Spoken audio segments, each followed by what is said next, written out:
Hello everyone, and welcome to day 3 of Marvel May 2019. So our look at the Phase 1 of the MCU continues on with Iron Man 2. So just like all the other videos I've been doing, I'll be looking at the plot, the production, and the music. So, here we go. In Russia, the media covers Tony Stark's disclosure of his identity as Iron Man. Ivan Vanko, whose father Anton Vanko has just died, sees this and begins building a miniature arc reactor similar to Stark's. 6 months later, Stark is a superstar and uses his Iron Man suit for peaceful means, resisting government pressure to sell his designs. He reinstitutes the Stark Expo to continue his father Howard's legacy. The palladium core in the arc reactor that keeps Stark alive and powers the armor is slowly poisoning him, and he cannot find a substitute. Growing increasingly reckless and despondent about his impending health, and choosing not to tell anyone about his condition, Stark appoints his personal assistant Pepper Potts CEO of Stark Industries, and hires Stark employee Natalie Rushman to replace her as his personal assistant. Stark competes in the Monaco Historic Grand Prix, where he is attacked in the middle of the race by Vanko, who wields electrified whips. Stark dons his portable armor and defeats Vanko, but the suit is severely damaged. Vanko explains his intention was to prove to the world that Iron Man is not invincible. Impressed by Vanko's performance, Stark's rival, Justin Hammer, fakes Vanko's death while breaking him out of prison and asks him to build a line of more armored suits to upstage Stark. During he believes this was his final birthday party, Stark gets drunk while wearing the Iron Man suit. Disgusted, Stark's best friend, U.S. Air Force Lieutenant Colonel James Rhodes, dons Stark's prototype armor and tries to restrain him. The fight ends in a stalemate, so Rhodes confiscates the armor for the U.S. Air Force. Nick Fury, director of S.H.I.E.L.D., approaches Stark, revealing Rushman to be Agent Natasha Romanoff and that Howard Stark was the S.H.I.E.L.D. founder whom Fury knew personally. Fury explains that Vanko's father generally invented the arc reactor was Stark, but when Anton tried to sell for profit, Stark had him deported. Ooh boy. The Soviets sent Anton to the Gulag. Fury gives Stark some of his father's old material. A hidden message in the diorama of the 1974 Stark Expo proves to be a diagram of the structure of a new element. With the aid of his computer Jarvis, Stark synthesizes it. When he learns Vanko is still alive, he replaces the new element in his arc reactor and ends his palladium dependency. Yay! At the expo, Hammer unveils Vanko's armored drones, led by Rose and a heavily weaponized version of the prototype armor. Stark warps to warn Rhodes, but Vanko remotely takes control of both the drones and Rhodes' armor and attacks Stark. Hammer is arrested while Romanoff and Stark's bodyguard Happy Hogan go after Vanko at Hammer's factory. Vanko escapes, but Romanoff returns control of the Rhodes armor. Stark and Rhodes together defeat Vanko and his drones. Vanko commits suicide by blowing up his suit, along with the defeated drones. At a debriefing, Fury informs Stark that because of Stark's difficult personality, S.H.I.E.L.D. intends to use him only as a consultant. Stark and Rhodes receive medals for their heroism. In a post-credit scene, S.H.I.E.L.D. agent Phil Coulson reports the discovery of a large hammer at the bottom of a crater in a desert in New Mexico. Ew, I wonder what that could possibly be leading up to. Well, I think we all know at this point. I mean, come on. Anyways, let's look at the production of this movie, beginning with development. Jon Favreau said it was originally his intent to create a film trilogy for Iron Man, with Obadiah Stane becoming Ironmonger during the sequels. After a meeting with Favreau and various comic book writers, including Mark Millar, Stane became the main villain in Iron Man. Millar argued the Mandarin, whom Favreau originally intended to fill that role, was too fantastical. Favreau concurred, deciding, quote, "I look at Mandarin more like how in Star Wars you had the Emperor, but Darth Vader is the guy you want to see fight." Then he worked away to the time when the lightning bolts are shooting out the fingers and all the stuff that could happen.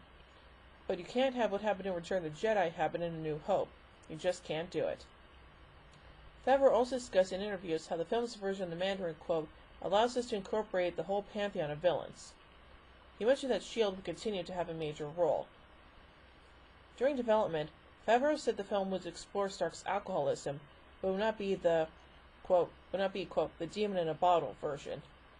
While promoting the first film, Downey stated that Stark would probably develop a drinking problem as he is unable to cope with his age, the effects of revealing he is Iron Man, and Pepper getting a boyfriend. Downey later clarified that the film was not a strict adaptation of the Demon in a Bottle storyline from the comic book series, but was instead about the, quote, interim space between the origin and the Demon story arc. Shane Black gave some advice on the script and suggested to Favreau and Downey that they model Stark on J. Robert Oppenheimer, who became depressed with being, quote, the destroyer of worlds after working on the Manhattan Project. Huh. That's interesting. Anyway, let's move on to pre-production. Immediately following Iron Man's release, Marvel Studios announced that they were developing a sequel, with an intended release date of April 30th, 2010. In July 2008, after several months of negotiating, Favreau officially signed on to direct. That same month, Joseph Theroux signed to write the script, which will be based on a story written by Favreau and Downey.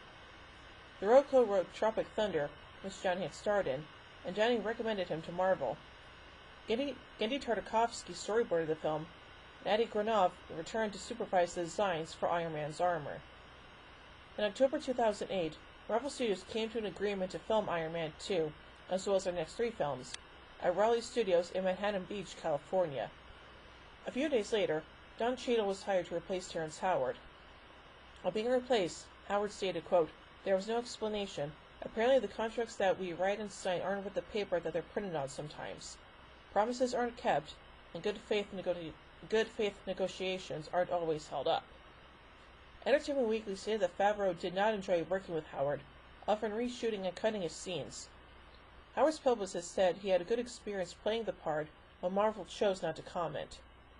As Favreau and Theroux chose to reduce the role, Marvel came to Howard to discuss lowering his salary. Howard was the first actor hired in Iron Man and was paid the largest salary. The publication stated they were unsure whether Howard's representatives loved the project first or if Marvel chose to stop negotiating. Theroux denied the part of the report which claimed the size of the role had fluctuated. In November 2013, Howard stated that, going into the film, the studio offered him far less than was in his 3-picture contract, claiming they told him the second would be successful, quote, "with or without you." And, without mentioning him by name, Downey said Downey, quote, "took the money that was supposed to go to me and pushed me out." In January 2009, Warwick and Rockwell entered negotiations to play a pair of villains. A few days later, Rockwell confirmed he would take the role and that his character would be Justin Hammer. Paul Bettany confirmed that he would be returning to voice Jarvis. Marvel entered into early talks with Emily Blunt to play the Black Widow, though she was unable to take the role due to previous commitment to star in Gulliver's Travels. Samuel L. Jackson confirmed that he had been in discussions to reprise the role of Nick Fury from the first film's post-credits scene, but that contract disputes were making a deal difficult. Jackson claimed that, quote, "there was a huge kind of negotiation that broke down. I don't know, maybe I won't be Nick Fury." In February, Jackson and Marvel came to terms, and he was signed to play the character in up to 9 films. Ooh. Downey and Rourke discussed his part during a roundtable discussion with David Anson at the 2009 Golden Globes, and Rourke met with Favreau and Theroux to discuss the role.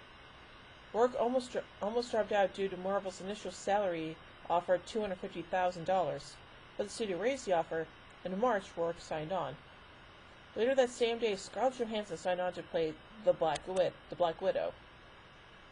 Her deal included options for multiple films, including potentially The Avengers. In April, Gary Shandling, Clark Gregg, and Kate Mara joined the cast. Nice. Now let's move on to filming. Principal photography began April 6, 2009, at the Pasadena Masonic Temple, with the working title Rasputin. The bulk of the production took place at Raleigh Studios, though other locations were also used. Scenes were filmed at Edwards Air Force Base from May 11th through May 13th. The location had also been used for Iron Man, and Marvel stated that he felt the, quote, "real military assets make the movie more authentic, and the topography and the beauty of the desert and flatline opened the movie up." The historic Grand Prix of Monaco action sequence was shot in the parking lot of Downey Studios, the sets constructed in May, and filming lasting through June. Permission to film in Monaco prior to the 2009 Monaco Grand Prix had initially been awarded, but was later rejected by Bernie Ecclestone. The filmmakers slipped one Rolls-Royce Phantom there, and filmed a track sequence in which race cars were later digitally added. Tanner Faust took on the role of driving Stark's racing car. Also in June, it was reported that John Slattery had joined the film's cast as Howard Stark. Olivia Munn was also cast in an unspecified role. A massive green screen was constructed at the Sepulveda Dam, sorry if I mispronounced that, to film a portion of the Stark Expo exterior, with the rest either shot at an area high school or added digitally. To construct the green screen, hundreds of shipping containers were stacked, covered in plywood and plaster, and then painted green. At the conclusion of that climactic scene, which the crew dubbed the Japanese Garden scene, a set was built inside Sony Studios in Los Angeles. Filming lasted 71 days, and the film's production wrapped on July 18, 2009. A post-credit scene depicting the discovery of Large Hammer was filmed on the set of Thor, and some of it was reused in the film. Jon Favreau revealed that the scene was filmed with anamorphic lenses to match Thor, and was directed by Kenneth Branagh, the director of Thor. Interesting. Now on to post-production. In January 2010, IMAX Corporation, Marvel, and Paramount announced that the film would receive a limited release on digital IMAX screens. It was not shot with IMAX cameras, so it was converted into the format using the IMAX DMR technology. The film underwent reshoots in February. Olivia Munn's original role was cut, but she was given a new role during the reshoots. Janek Suris was the film's visual effects supervisor, and Industrial Light and Magic again did the majority of the effects, as it did in the first film. Island's visual effects supervisor on the film, Ben Snow, said their work on the film was, quote, harder than their work on the first, stating that Favreau asked more of them this time around. Snow described the process of creating the suits, quote, on the first Iron Man, we tried to use the Legacy Studios, Stan Winston's effects company, and Stan Winston's suits as much as we could. For the second one, Jon Favreau was confident we could create the CG suits, and the action dictated using them. So, Legacy created what we call the football suits, from the torso up, and with a chest plate and helmet. We usually put in some arm pieces, but not the whole arm. In the house fight sequence, where Robert Downey Jr. staggers around tipsy, we used some of the practical suit and extended it digitally. Same thing in the Randy's Donuts scene, Expo, as well as the computer screen interfaces on the touchscreen coffee table and the holographic lab environment. In total, 11 visual effects studios worked on the film. Damn! Anywho, finally, let's move on to the music. The soundtrack album featuring AC/DC was released by Columbia Records on April 19, 2010, in at least 3 different versions: Basic, Special, and Deluxe. Hold on a minute. Okay. The basic edition includes the CD. The special edition contains a 15-track CD, a 32-page booklet, and a DVD featuring interviews, behind-the-scenes footage, and music videos. And the deluxe edition includes a reproduction of one of Iron Man's first comic book appearances. Nice. Only 2 songs on the soundtrack actually appear in the movie. Although not included on the soundtrack album, the film included songs by The Average White Band, The Clash, Queen, awesome, Daft Punk, Tupac, and Beastie Boys. Nice. The film score was released commercially as Iron Man 2 original motion picture score on July 20th, 2010, featuring 25 tracks. Judd Debney composed the score with Tom Morello, with composer Richard M. Sherman of the Sherman Brothers contributing the Stark Expo theme song, Make Way for Tomorrow, Today. Awesome! So overall, I feel like this movie is, well, a little bit underrated, as some people don't like it, but I actually think it's kind of enjoyable in parts. So overall, I give Iron Man 2 3 Infinity Gauntlets out of 5. Well, tune in tomorrow as we take a look at the first movie. Woohoo! So, until then, stay strong, true believers.